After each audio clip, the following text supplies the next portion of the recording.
Assalamualaikum warahmatullahi wabarakatuh.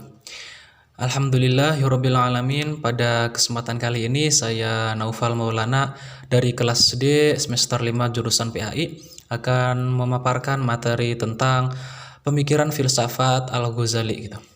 Materi yang pertama yaitu riwayat hidup singkat Al-Ghazali gitu. Imam Al-Ghazali adalah salah satu tokoh pendidikan Islam yang telah memberikan banyak sekali kontribusi besar gitu dalam pengembangan pendidikan Islam gitu, terutama dalam kaitannya dengan pendidikan akhlak gitu. Nama lengkap beliau adalah Abu Hamid bin Muhammad bin Ahmad Al-Ghazali gitu. Lebih dikenal dengan Al-Ghazali gitu. Imam Al-Ghazali dilahirkan di kota Tusi pada sekitar pertengahan abad ke-5 Hijriah, tahun 450 Hijriah atau 1058 Masehi gitu. Nama Al-Ghazali itu sendiri berasal dari kata ghazal gitu, yang berarti tukang pintal benang, karena pekerjaan ayahnya beliau adalah memintal benang wol gitu.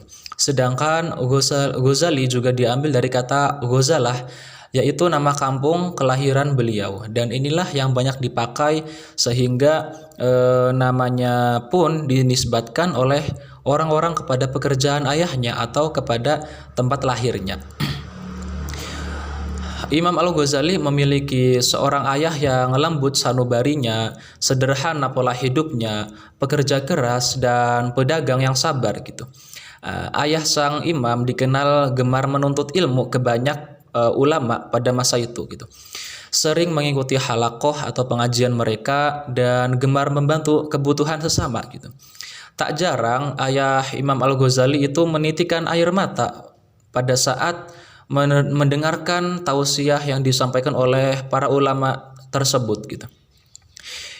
Al-Ghazali sejak kecil dikenal sebagai seorang pribadi yang cinta terhadap ilmu pengetahuan gitu. Pendidikan pertama kali yang didapatkannya berasal dari lingkungan keluarga gitu sendiri.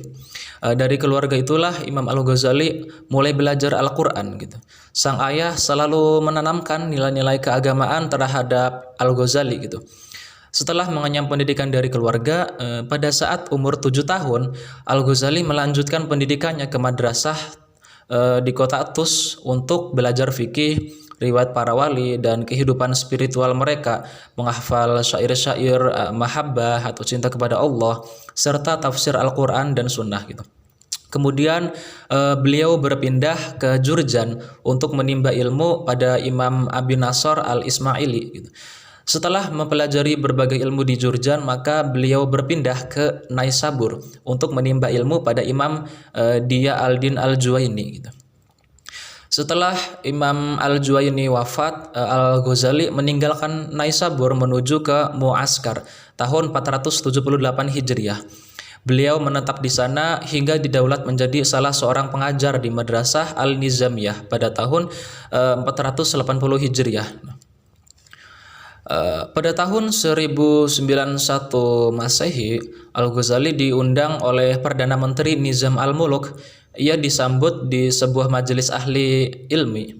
Di saat berpidato, tampak ketinggian ilmunya, lalu para ulama yang hadir di situ mengakui akan kemuliaan dan ketinggian ilmunya. Menteri Nizam al-Mulk akhirnya memberi anugerah kepada Imam Al-Ghazali pada tahun 484 Hijriah sebagai guru besar pada perguruan tinggi Nizamiyah Baghdad. Nah, sebagai pengajar di perguruan tinggi Nizamiyah, Imam Al-Ghazali mendapatkan perhatian yang sangat serius gitu dan sangat istimewa dari para mahasiswanya gitu, baik yang datang dari dekat ataupun dari luar gitu.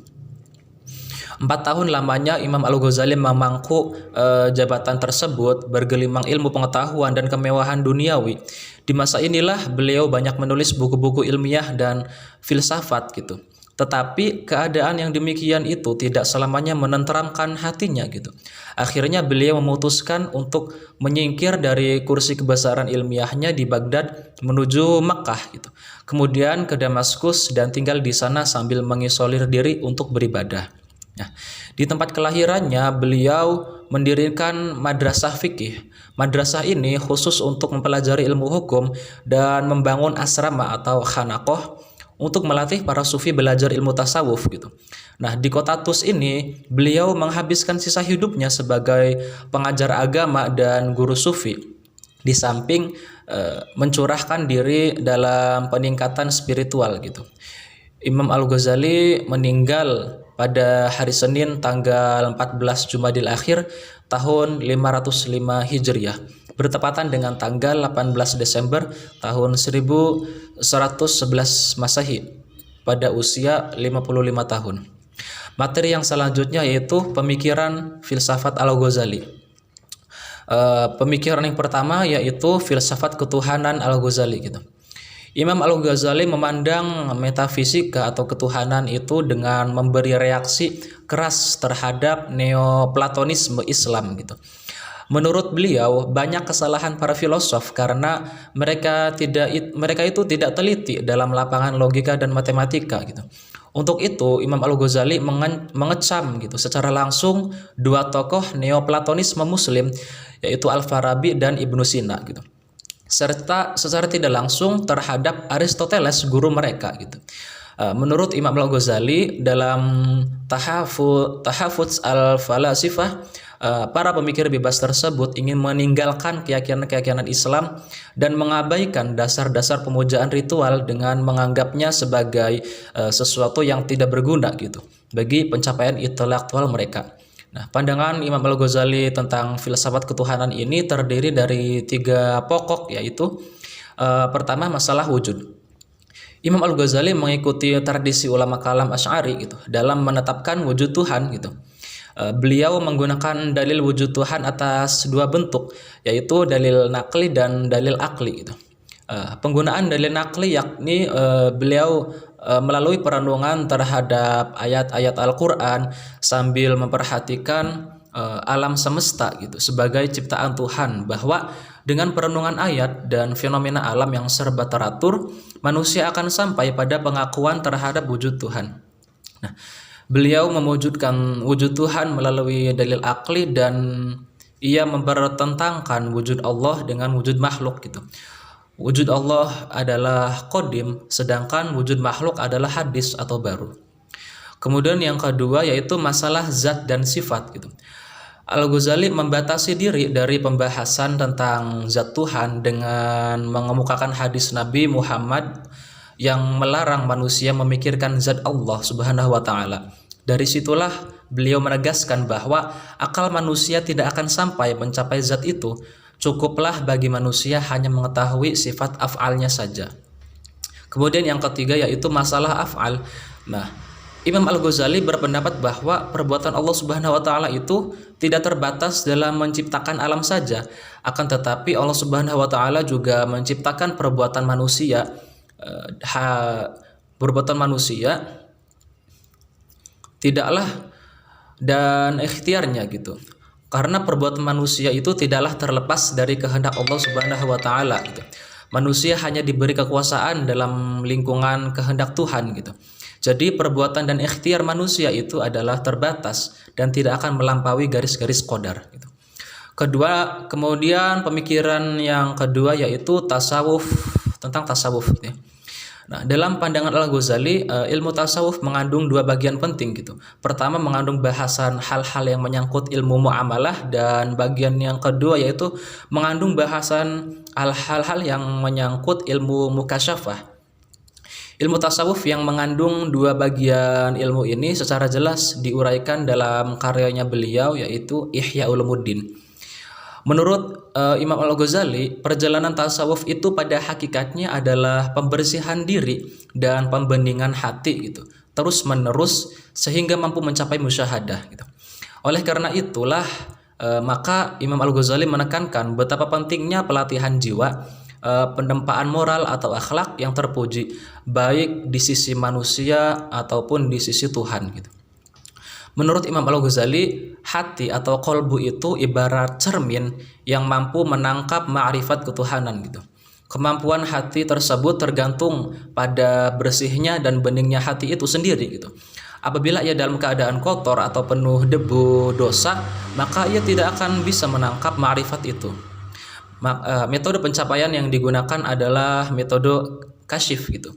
Dengan metode kasyif, yaitu terbukanya dinding yang memisahkan antara hati dengan Tuhan, karena begitu bersih dan beningnya hati tersebut, maka terjadilah musyahadah yang hakiki itu. Ibarat seseorang bukan hanya mendengar cerita tentang sebuah rumah, tetapi ia sudah berada di dalam rumah itu, menyaksikan dan merasakannya sendiri. Nah, di bidang tasawuf, Imam Al-Ghazali dianggap sebagai penengah dalam mengartikulasikan konsep tasawuf dan syariat gitu. Karena kalangan muslim sendiri masih terjadi pertentangan antara kajian yang dilakukan oleh para sufi dan ulama fikih pada masa itu. Nah, kajian mengenai ilmu batin sebenarnya pernah dialami oleh Imam Al-Ghazali dan diungkapkan melalui ritual ibadah yang dilakukannya gitu. Kemudian pemikiran yang ketiga yaitu tentang etika atau akhlak gitu. Tujuan dari butir-butir nilai akhlak yang dikemukakan beliau adalah sebagai sarana mencapai ma'rifatullah atau mengenal Allah Subhanahu wa taala. Dengan arti membuka hijab-hijab yang membatasi diri manusia dengan Tuhannya gitu. Karena menurut beliau akhlak sangat terkait erat dengan filsafat ketuhanan. Menurut Imam Al-Ghazali, akhlak adalah sifat yang tertanam dalam jiwa yang menimbulkan perbuatan-perbuatan dan tindak tanduk dengan mudah dan gampang gitu, tanpa memerlukan pemikiran dan pertimbangan. Dalam hal ini terdapat persamaan antara Imam Al-Ghazali, Ibnu Miskawayh dan Tusi, bahwa akhlak harus dimulai dengan pengetahuan tentang jiwa, kekuatan dan sifat-sifatnya, karena ia merupakan sumber kebaikan gitu, kebahagiaan dan sebaliknya. Akhlak merupakan keseimbangan antara daya ilmu dan daya pengendali amarah, dan jalan untuk mencapai akhlak ialah dengan naluri insani serta latihan-latihan. Nah, latihan ini dilakukan dengan amal-amal. Nah, adapun tujuan dari akhlak luhur adalah menahan diri dari mencintai dunia wujud dan mengalihkannya kepada nikmatnya mencintai Allah Subhanahu wa taala. Imam Al-Ghazali berpendapat bahwa watak manusia pada dasarnya adalah seimbang gitu, dan lingkungan dan pendidikanlah yang memperburuknya gitu. Sebagaimana prinsip Islam, Imam Al-Ghazali menganggap Tuhan sebagai pencipta yang berkuasa dan sangat memelihara dan menjadi rahmatan lil alamin gitu. Untuk taqarrub pada Allah yang terpenting adalah muqarabah dan muhasabah. Adapun kesenangan menurut Imam Al-Ghazali ada dua, yaitu kepuasan ketika mengetahui kebenaran sesuatu dan kebahagiaan ketika mengetahui kebenaran sumber dari segala kebahagiaan itu sendiri gitu.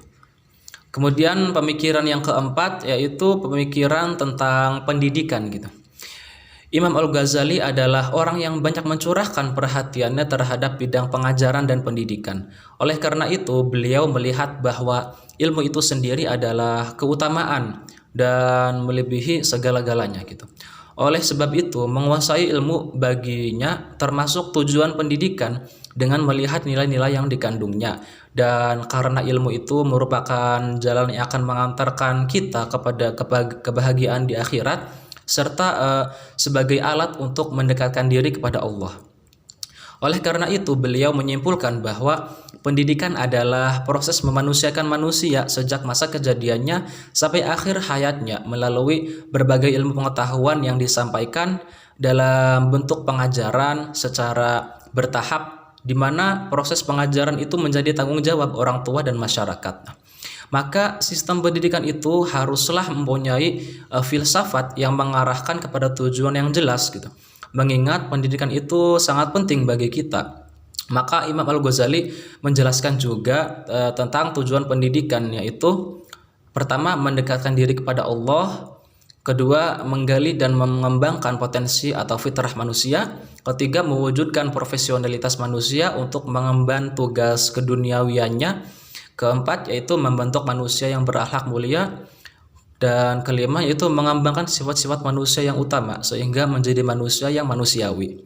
Nah, sebagaimana pengertian pendidikan menurut Imam Al-Ghazali bahwa pendidikan itu ialah alat bagi tercapainya suatu tujuan, maka pendidikan dalam prosesnya itu memerlukan alat, yaitu pengajaran atau ta'lim.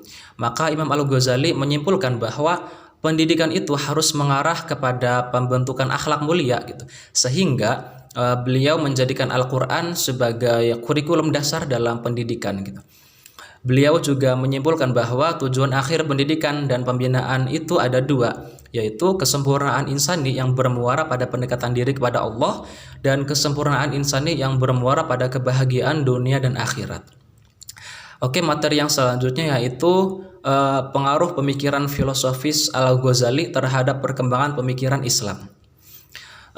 Menurut Samuel M. Zwemer mengatakan bahwa ada 4 orang yang paling besar jasanya terhadap Islam gitu, yaitu Nabi Muhammad SAW, Imam Bukhari sebagai pengumpul hadis yang paling masyhur, Imam Asy'ari sebagai teolog terbesar dan menentang rasionalisme, dan Imam Al-Ghazali gitu sebagai reformasi dan sufi gitu. Imam Al-Ghazali ialah seorang penyelamat tasawuf dari kehancuran, yakni dengan mengintegrasikannya dengan fikih dan kalam sehingga menjadi ajaran Islam yang utuh serta telah meninggalkan pengaruh begitu luas atas sejarah Islam gitu.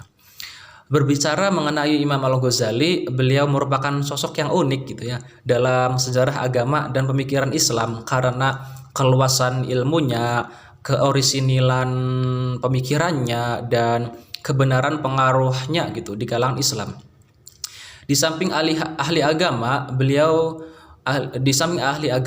pendidikan dan hukum Islam, beliau juga memiliki ilmu yang luas tentang filsafat gitu, tasawuf, akhlak, dan masalah kejiwaan serta spiritualitas Islam. Di belahan timur dunia Islam, beliau amat berpengaruh bagi masyarakat Islam Sunni dan memperoleh sukses dalam memimpin mereka gitu. Sedangkan di bagian barat dunia Islam, pengaruhnya itu tidak besar gitu. Bahkan sampai sekarang pengaruh Imam Al-Ghazali masih terus ada di seluruh dunia Islam gitu. Di timur, Imam Al-Ghazali mendapat sukses di bidang pembaharuan mental dan spiritual umat, sehingga pendapat-pendapatnya merupakan aliran yang penting dalam Islam gitu. Bukunya beliau berjudul Ihya Ulumuddin adalah bukti dari adanya usaha tersebut gitu. Pada waktu itu juga beliau berjasa dalam membela agama Islam dan umatnya dari pengaruh negatif pemikiran filsafat Yunani, ilmu kalam, dan ilmu kebatinan. Dalam pembelaannya itu, beliau berhasil memperbaiki keadaan masyarakat Islam dari pemujaan akal atas agama gitu, menjadi ketaatan kepada Allah Subhanahu wa taala, yaitu dalam arti hukum syariat menguasai akal dan akhlak manusia sehingga kebahagiaan dapat dicapai.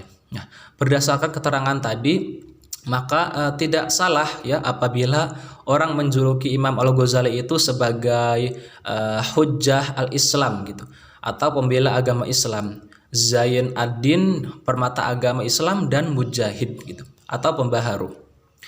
Sekianlah pemaparan materi dari saya tentang pemikiran filsafat Imam Al-Ghazali. Atas kekurangan dan kelebihannya saya memohon maaf. Wabillahi taufiq wal hidayah. Wassalamualaikum warahmatullahi wabarakatuh.